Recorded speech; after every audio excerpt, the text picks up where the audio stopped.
जा तुझे माफ किया किस नंबर 4। जरताशा जरताशा जहाँ खड़ी थी वहीं खड़ी रह गई। इसकी हैरत की इंतहा न रही। वो जीप पार करने के बाद कंधे पर बैग लटकाए आगे बढ़ गया। एक नजर जरताशा पर डालना भी जरूरी नहीं समझा, जबकि जरताशा इसके हसान में कैसी खड़ी थी।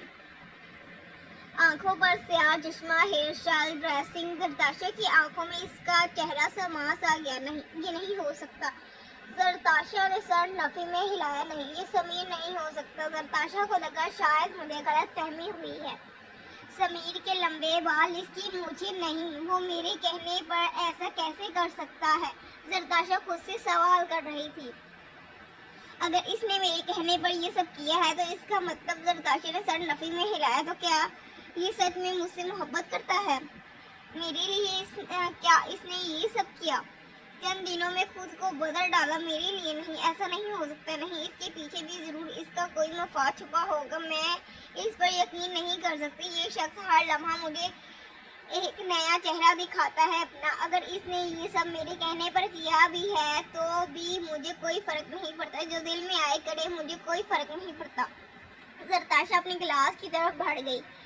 पिलर के पीछे छुपकर खड़े समीर के होंठों पर मुस्कुराहट फैल गई। जरताशा इसके पास से गुजरकर आगे बढ़ गई। इसने समीर को नहीं देखा। समीर मुस्कुराते हुए आंखों से ग्लासेस उतारते हुए इसके पीछे पीछे चल पड़ा। जरताशा को अपने साथ किसी के होने का एहसास हुआ तो वो वापस पलटी। पीछे समीर खड़ा था, नजर फोन पर जमाए। जरताशा के रुकने पर वो भी रुक गया, मगर जरताशा की तरफ देखा नहीं। जरताशा को हैरत हुई। समीर इससे पहले आया था मगर अभी तक यहाँ ही पहुँच पाया है। जरताशा ने नोट किया कि समीर इसे इग्नोर कर रहा है। जरताशा पैर पटकती हुई आगे बढ़ गई। समीर ने भी जरताशा की तरफ देखकर मुस्कुराते हुए इसके पीछे पीछे कदम बढ़ा दिए। जरताशा अपनी क्लास की तरफ बढ़ गई। दरवाजे पर रुककर कुछ देर बाद पलटी। समीर आगे बढ़ चुका था। जरताशा खुदा का शुक्र अदा करते हुए अपनी सीट की तरफ बढ़ गई। ड्रामेबाज कहीं का सारा ड्रामा है इसका, सब समझती हूँ मैं। ये समझता है कि मैं इसकी पर्सनैलिटी देकर इस पर मर मिटूंगी, मगर ये इसकी गलतफहमी है। मैं ऐसा कुछ नहीं करने वाली। जितना मर्जी हैंडसम बन जाए, मेरा फैसला नहीं बदलने वाला। सिर्फ हुलिया बदला है इसने, अपनी आदतें नहीं। जो मर्जी कर ले, रहेगा तो लोफर का लोफर ही।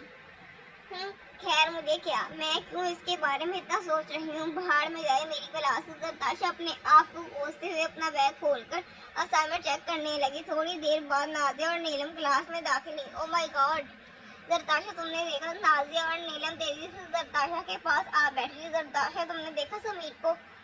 नीलम नॉन स्टॉप बोलती जा रही थी। दोनों का सांस फूला हुआ था। ऐसा लग रहा था जैसे दोनों भागती हुई आई हैं। क्या मसला है तुम दोनों के साथ? जरताशा झुंझलाती हुई बोली। यार तुमने समीर को देखा? अब की बार नाजिया बोली। हाँ हाँ देख लिया मैंने, क्या करूँ अब? जरताशा गुस्से से भंकाड़ी। नाजिया और नीलम हैरत से इसकी तरफ देखने लगी। जरताशा, इसने अपने बाल कटवा दिए और मूछें भी छोटी करवा दी हैं।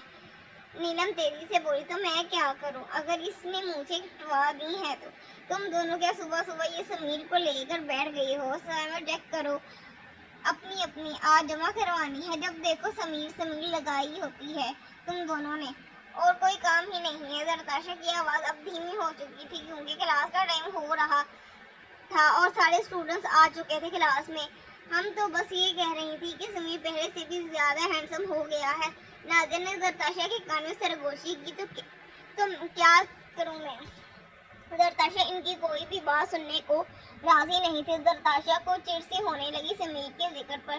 नहीं, तुम कुछ मत करो, बस एक काम करना। नाज़िया अपना चश्मा दुरुस्त करते हुए बोली। क्या? जरताशा भुएं उचकाते हुए बोली। अब अगर तुम्हें समीर प्रपोज करे तो इसे ना मत कहना। नाज़िया हंसी दबाते हुए बोली। जरताशा ने सामने पड़ा रजिस्टर उठा के नाज़िया के सर पर दे मारा। वो पागल हो तुम? जरताशा, मुझे मारोगी क्या? नाज़िया अपना सर थामते हुए बोली। हाँ, मार दूंगी मैं तुम्हें अगर दोबारा तुमने ऐसी घटिया बात की तो। जरताशा वहाँ से उठकर दूसरी जगह बैठ गई। नाज़िया और नीलम हंसने लगी।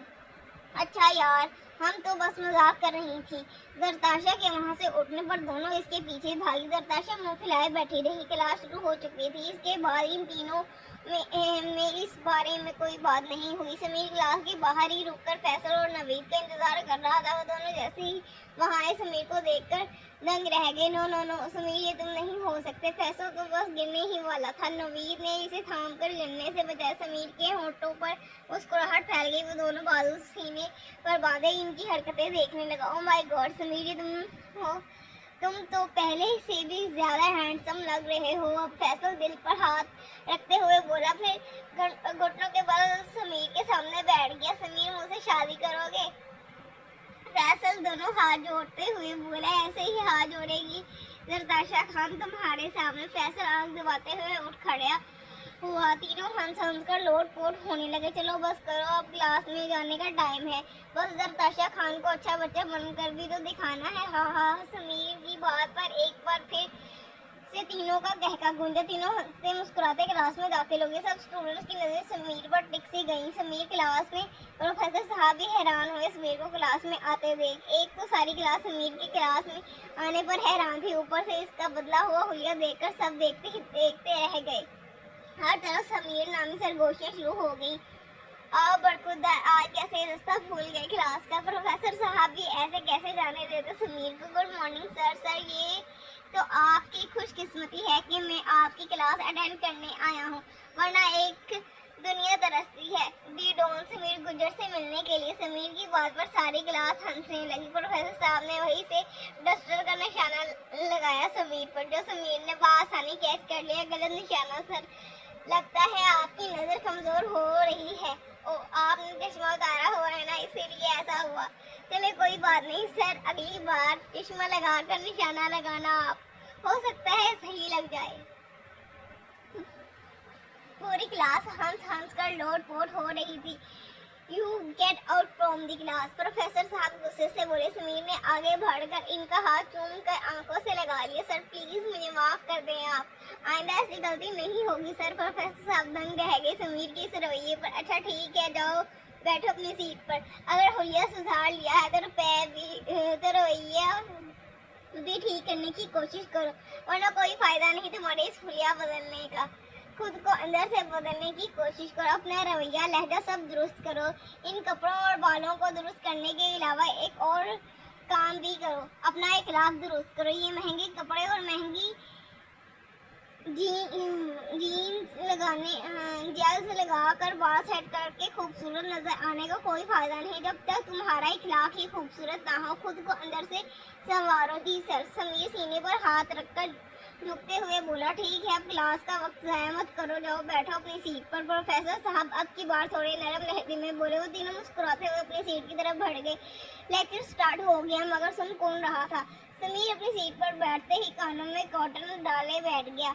प्रोफेसर साहब बोल रहे थे और वो बस इनका चेहरा देख रहा था।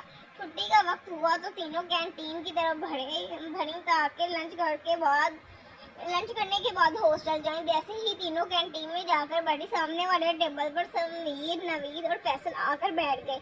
समीर का रुख जरताशा की तरफ ही था। जरताशा ने गुस्से से इसे घूरा, मगर इसे कोई फर्क ही नहीं पड़ा। वो ऐसे जाहिर कर रहा था जैसे जरताशा को देखा ही ना हो इसने। जैसे ही जरताशा दूसरी तरफ देखने लगती, समीर इसकी तरफ देखने लग जाता, मगर जैसे ही जरताशा इसकी तरफ देखती, इसकी नजरें यहाँ तो फोन पर जमी होती, यहाँ फिर नवीद और फैसल से बातें करता दिखाई देता। जरताशा को खौफ सी होने लगी समीर को सामने देखकर। पिछले चंद दिनों में इसके दिल में समीर के लिए जो नरम गोशे पैदा हुआ था, अब कहीं दूर रह गया था। नफरत की आग फिर से जलने लगी थी। समीर भी तो ये सब नफरत की वजह से ही कर रहा था। इस दिन जब जरताशा ने इसके हाथ में चूड़ियां थमाई तो इसे बहुत शिद्दत से अपनी बेइज्जती का एहसास हुआ। एक लड़की इसे इस तरह चैलेंज कर सकती है, इसने कभी सोचा नहीं था। जरताशा के लिए इसकी नफरत पहले से ज्यादा बढ़ चुकी थी।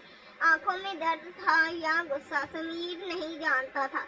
वो जानता था तो बस इतना कि जरताशा से इंतकाम लेना है। बदले की आग में जलता रहा वो।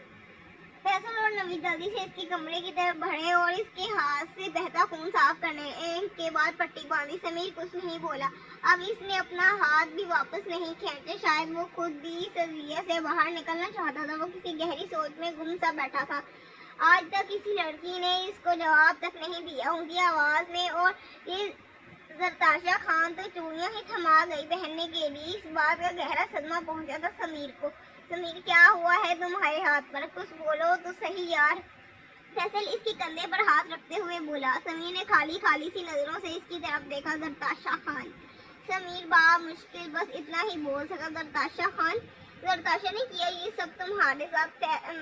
फैसल भुएं झुकाते हुए सवालिया नजरों से समीर की तरफ देखते हुए बोला। हाँ, जरताशा खान ने मुझे ये चूड़ियां दी ताकि मैं पहन लूं इन्हें। इसका दिमाग खराब हो चुका है।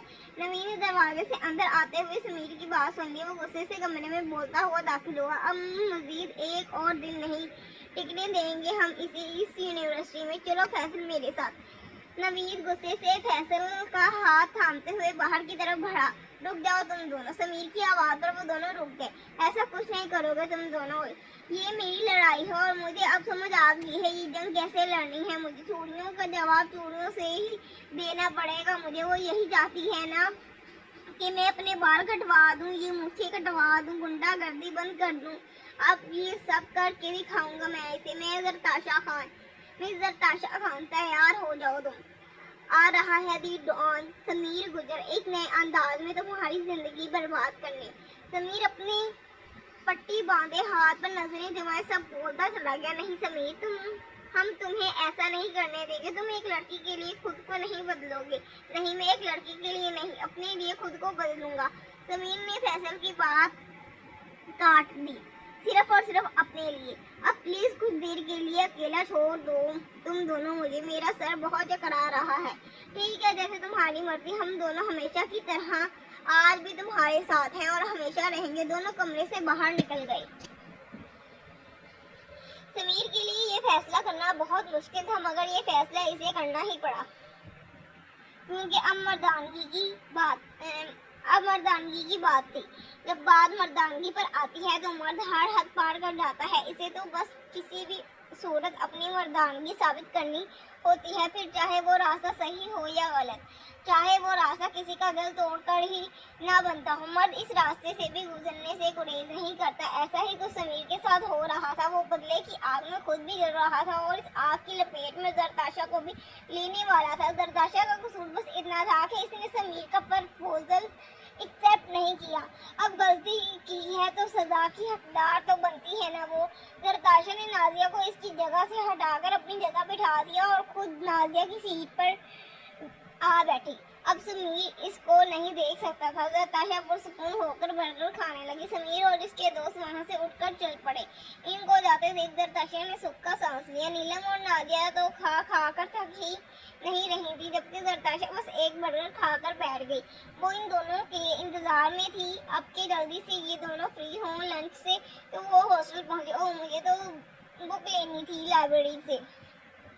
जरताशा याद आने पर बोली, तुम दोनों बैठो, लंच करो, मैं आती हूँ 5 मिनट में। जरताशा अपना बैग संभालते हुए तेजी से लाइब्रेरी की तरफ बढ़ी। वो लाइब्रेरी में पहुंचकर अपनी मतलूबा किताब ढूंढने लगी। इसने रैंक में से एक किताब उठाई तो दूसरी तरफ समीर का चेहरा नजर आया।